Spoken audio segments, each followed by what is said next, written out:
తల్లి అయిన మరచునేమో నేను నిన్ను మరువను. చూడుము నా అరచేతులలో నిన్ను చెక్కియున్నాను.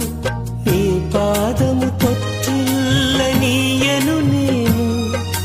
నిన్ను కాపాడువాడు కునుకడు నిదురపోడు అని చెప్పి వాగ్దానం చేసిన యేసయ్యా తల్లిలా లాలించును.